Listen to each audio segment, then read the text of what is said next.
नमस्कार, मैं खुशी और आप देख रहे हैं नेशन न्यूज नेटवर्क। आइए नजर डालते हैं आज की बड़ी खबर पर। गैर जाट वोटों का ध्रुवीकरण, उम्मीदवारों का चयन, हरियाणा में बीजेपी की जीत के 5 फैक्टर। हरियाणा चुनाव के नतीजों ने एग्जिट पोल की तमाम मत भविष्यवाणियों को झुटला दिया। भाजपा 48 सीटों पर जीत दर्ज करके लगातार तीसरी बार सरकार बनाने जा रही है। भाजपा को पिछले चुनाव में 40 सीटों से संतोष करना पड़ा था। सरकार बनाने के लिए उसे गठबंधन करना पड़ा था।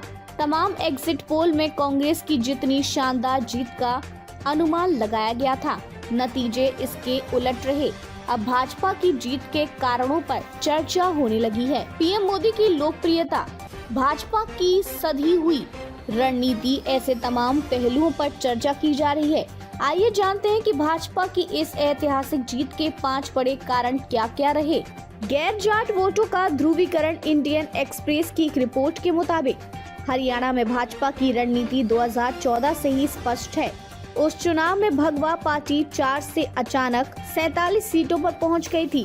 भाजपा ने पंजाबी खत्री मनोहर लाल खट्टर को मुख्यमंत्री नियुक्त किया था। पार्टी ने ओबीसी वोट को सुरक्षित करने पर ध्यान केंद्रित किया, जो कि आबादी का लगभग 40% है। इस साल मार्च में नायब सिंह सैनी को खट्टर की जगह सीएम बना दिया गया, जो कि ओबीसी समुदाय से आते हैं। चुनाव के दौरान भी भाजपा ने सैनी की सीएम कैंडिडेट बताया था। हरियाणा की राजनीति में मुख्यमंत्री अक्सर उच्च जाति के जाट समुदाय से होते थे। हरियाणा में इनकी आबादी महज 25% है। भाजपा ने 75% गैर जाट मतदाताओं को लुभाकर अपनी जीत पक्की कर ली।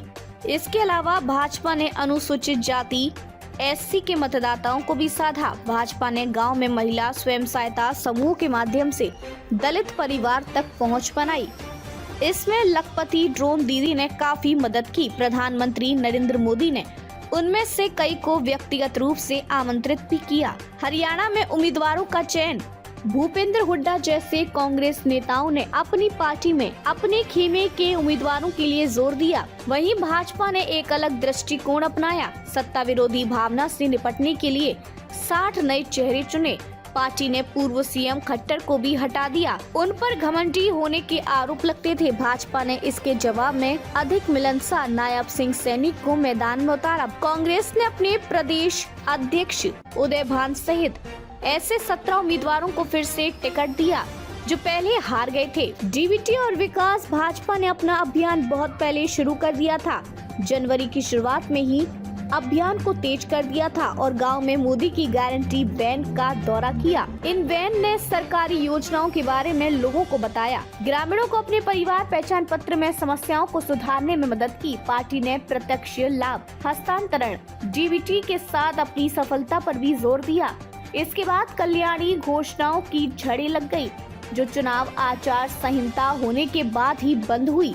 अंबाला से दिल्ली तक फैले जीटी रोड निर्वाचन क्षेत्रों में विकास एक और केंद्र बिंदु था। यहाँ के 6 जिलों और 25 सीटों पर काफी काम हुए। मतदाताओं ने काम के बदले ईवीएम से इसका जवाब दिया।